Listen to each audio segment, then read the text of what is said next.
কমলিনীকে divorce করে ভোরকে বউ হিসেবে মেনে নিয়ে নতুন অধ্যায় শুরু করল দুজন। হ্যাঁ বন্ধুরা, চিরসখা সিরিয়ালের আজকের পর্বে এমনটাই দেখতে চলেছি। গল্পের শুরুতেই দেখা যায় কমলিনীকে ডিভোর্স করার সিদ্ধান্তটা সহজ ছিল না নতুনের জন্য।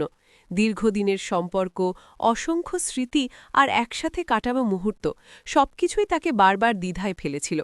কিন্তু সময়ের সাথে তাদের দূরত্ব এতটাই বেড়ে গিয়েছিল যে একই ছাদের নিচে থেকেও তারা ছিল সম্পূর্ণ আলাদা দুই জগতে। অশান্তি, ভুল বোঝাবুঝি আর অপূর্ণতার ভারে সম্পর্কটা ভেঙে পড়েছিল নিঃশব্দে। অবশেষে আইনগতভাবে আলাদা হয়ে গেলে নতুন নিজের জীবনকে নতুনভাবে গুছিয়ে নেওয়ার সাহস খুঁজে পেল। সেই সময়েই পাশে ছিল ভোর। শুরুতে শুধু একজন বন্ধু হিসাবে পাশে দাঁড়ালেও ধীরে ধীরে ভোর হয়ে উঠেছিল নতুনের ভরসা, শান্তি আর আশ্রয়। ভোরের সহজ সরল ব্যবহার, বোঝার ক্ষমতা আর নিঃস্বার্থ সমর্থন নতুনকে নতুন করে বাঁচার স্বপ্ন দেখায়।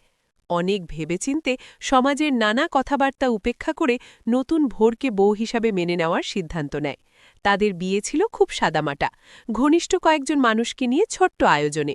তবুও সেই মুহূর্তে ছিল গভীর এক আবেগ, পুরনো কষ্টের অবসান আর নতুন আশার সূচনা। ভোরও জানত নতুনের জীবনে অতীতের ছায়া পুরোপুরি মুছে যাবে না একদিনে, তাই সে প্রতিজ্ঞা করেছিল ধৈর্য আর ভালোবাসা দিয়ে নতুনের পাশে থাকবে। দুজনেই বুঝেছিল শুধু সম্পর্ক বদলালেই সবকিছু বদলায় না, চেষ্টা, সম্মান আর বিশ্বাস দিয়েই গড়ে ওঠে সত্যিকারের সংসার।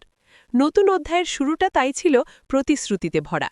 তারা সিদ্ধান্ত নেয় অতীতের তিক্ততা নয়, ভবিষ্যতের স্বপ্নকে আঁকড়ে ধরবে। ছোট ছোট সুখ, একসাথে হাঁটা, একসাথে লড়াই করা, এই নিয়েই এগিয়ে যাবে তাদের পথচলা। কমলিনীর সাথে অধ্যায় শেষ হলেও জীবন থেমে থাকেনি। ভোরকে পাশে নিয়ে নতুন সত্যিই শুরু করল তার জীবনের এক নতুন অধ্যায়, যেখানে আছে দ্বিতীয় সুযোগ, নতুন আশা আর ভালোবাসার নির্মল আলো।